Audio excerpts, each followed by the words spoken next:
કે આ ચૈતર વસાવા જે આદિવાસી કરે છે એમની પાર્ટી જ કેટલા આદિવાસી વિરોધી છે એ પણ બતાવે છે કે એ ભાઈ પણ કોંગ્રેસના પાર્ટીના પોપટ છે। ગણપત વસાવાના અભિવાદન કાર્યક્રમમાં ગંભીર પ્રહારો કરવામાં આવ્યા છે। ચૈતર વસાવા અને આનંદ પટેલ આદિવાસી વિરોધી હોવાની વાત ધવલ પટેલે કરી છે। રાહુલ ગાંધી કોંગ્રેસનો બોલતો પોપટ હોવાની વાત ધવલ પટેલ કરતા જોવા મળી રહ્યા છે।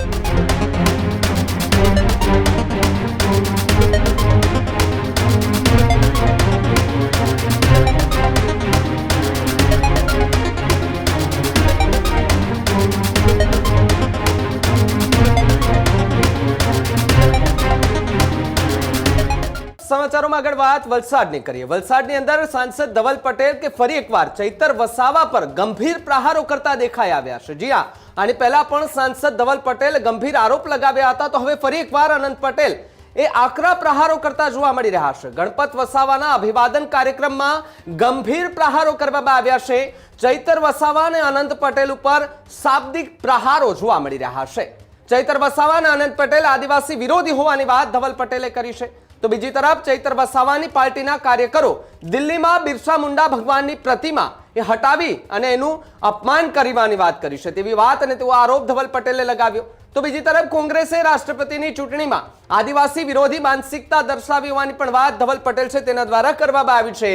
तो साथे ज राहुल गांधी कोंग्रेसनो बोलतो पोपट होवानी वात धवल पटेल करता जोवा मळी रह्या छे। त्यारे वलसाडना सांसद धवल पटेले फरी एकवार चैतर वसावा અને આનંદ પટેલને ગંભીર પ્રહારો અને આડે હાથ લેતા જોવા મળી રહ્યા છે। ત્યારે એક કાર્યક્રમ હતો કે જ્યાં ગણપત વસાવા કે જેમના એ અભિવાદન સમારોહ હતો ને એ સમારોહની અંદર કાર્યક્રમમાં સ્પીચ આપતા દરમિયાન આ નિવેદન જે છે તે આપ્યું છે।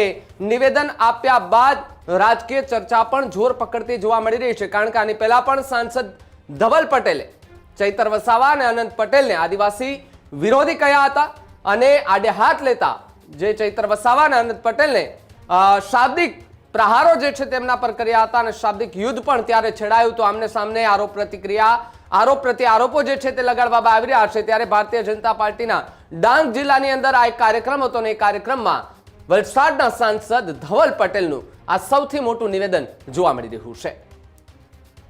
આટલા આદિવાસીઓ લોકોની કરોડો લોકોની આસ્થા છે। આપણે દરેક જગ્યા ભગવાન બિરસા મુંડાજીની પૂજા કરીએ છીએ, ભગવાન બિરસા મુંડાજીની મૂર્તિ લગાડીએ છીએ। ત્યારે 2024માં જાન્યુઆરીમાં જ્યારે દિલ્હીમાં આમ આદમી પાર્ટીની સરકાર હતી અને ત્યાં આદિવાસી લોકોએ ભગવાન બિરસા મુંડાજીનું સ્ટેચ્યુ લગાડ્યું, તો આમ આદમી પાર્ટીના કાર્યકર્તાઓ અને આમ આદમી પાર્ટીના નેતાઓએ એક જ દિવસમાં ભગવાન બિરસા મુંડાજીનું સ્ટેચ્યુ પણ હટાવી દીધું। આ બતાવે છે કે આ ચૈતર વસાવા જે આદિવાસી કરે છે એમની પાર્ટી જ કેટલા આદિવાસી વિરોધી છે। અને એટલું જ નહીં, બીજા એક ઠગ ધારાસભ્ય બાજુની વિધાનસભામાં છે વાસદામાં, એ પણ આદિવાસી કરે છે। એમણે પણ જ્યારે રાષ્ટ્રપતિની ચૂંટણી હતી ત્યારે આદિવાસી રાષ્ટ્રપતિના વિરુદ્ધ વોટ કરવાનું કામ આ વાસદાના ઠગ ધારાસભ્યએ ત્યારે એમણે કર્યું હતું। અને રાહુલ ગાંધી જ્યારે અમેરિકા ગયો ત્યારે એમણે એમ કહ્યું કે અમારી સરકાર આવશે તો અમે એસટી, એસસી અને ઓબીસી નું આરક્ષણ કાઢી દેશું, એવું બયાન એમણે આપ્યું। આ મેં 4 વાર લલકાર આપી કે ભાઈ તું બહુ આદિવાસી કરે છે, તો એક વાર તો તારા રાહુલ ગાંધી વિરુદ્ધ બોલીને બતાવ કે કોઈની પણ સરકાર આવે પણ આદિવાસી સમાજનું આરક્ષણ નહીં લેશે। એમણે એક પણ વાર હિંમત નહીં કરી। એ પણ બતાવે છે કે એ ભાઈ પણ કોંગ્રેસના પાર્ટીના પોપટ છે। જેટલું કોંગ્રેસ બોલે એટલું જ કરે। અને એમાં તો હમણાં પૂરી તૈયારી કરે છે કે વાસદામાં જે રીતનો માહોલ બન્યા છે 100% ભારતીય જનતા પાર્ટી જીતવાની છે અને એમની પાર્ટી પણ એમને કોઈ ગણતી નથી, એટલે આમ આદમી પાર્ટીમાં કુદાકડો મારવાની પૂરી તૈયારી આ વાસદાના ઠગ ધારાસભ્ય પણ કરી રહ્યા છે। અને જ્યારે આ બંનેઓ આદિવાસી કરે છે કે અમારા આદિવાસી સમાજમાં કોઈ પણ જાતનો અન્યાય થાય, કોઈ પણ જાતનું અહિત થાય તો અમે સૌથી પહેલા ઉમરગામથી અંબાજી પહોંચી છીએ। ત્યારે દાભેલની અંદર આપણા આદિવાસી સમાજના યુવકની હત્યા થઈ, કસાઈઓએ એની હત્યા કરી, કારણ કે આદિવાસી સમાજના યુવકે ગૌ હત્યા કરવામાં ઇનકાર કર્યું, એમનું મર્ડર કરી દીધું, ત્યારે અમે પોતે બધા જ અમારા ભારતીય જનતા પાર્ટીના કાર્યકર્તા, હું પોતે પણ અંતિમ યાત્રામાં સામેલ થયો અને કાન પણ આપી અને પૂરો ન્યાય આપવાનું કામ અમારી ભારતીય જનતા પાર્ટીની સરકારે કર્યું. અને હું નરેશભાઈની પણ તારીફ કરવા માંગુ છું. નરેશભાઈએ આદિજાતિ મંત્રી તરીકે ડાયરેક્ટ કોઈ પણ જાતના આ જેવી રીતના કોંગ્રેસ વાળા ફાકા ફોજદારી કરે છે, આમ આદમી પાર્ટી વાળા ફાકા ફોજદારી કરે છે, નરેશભાઈ પોતાનું કામ કરીને ડાયરેક્ટ ડીબીટી ના માધ્યમથી એ મહિલા પીડિતના ખાતામાં પૈસા આવી ગયા, એ કામ આપણા નરેશભાઈ કર્યું. એમના માટે પણ ખૂબ ખૂબ તાળીઓ કાઢીને આપણે સ્વાગત કર્યું.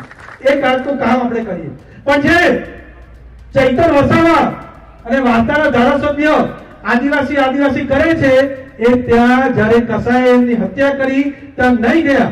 10 દિવસ 15 દિવસ પછી પ્રેશર આવ્યું ત્યારે એ ગયા અને ત્યારે પણ કસાઈ વિરુદ્ધ એક પણ શબ્દ બોલવાની હિંમત નહીં કર્યું. ફક્ત માથા ભારે શબ્દ એટલું બોલી જતા રહ્યા. અને વાર્તાના ધારાસભ્ય તો અહીંયાથી ઉમરગામ કઈ થાય તો પણ જતા રહે, ઝારખંડ થાય તો પણ જતા રહે, પણ નવસારી જિલ્લાની અંદર હત્યા થઈ તો પણ ત્યાં ગયાની. એ બતાવે છે કે આદિવાસી વિરોધી કોણ છે અને આદિવાસી સમાજ સાથે કોણ છે. તમને આજે આદિવાસી સમાજના દીકરા તરીકે, સાંસદ તરીકે, પૂરા નેતૃત્વની તરફથી કહું છું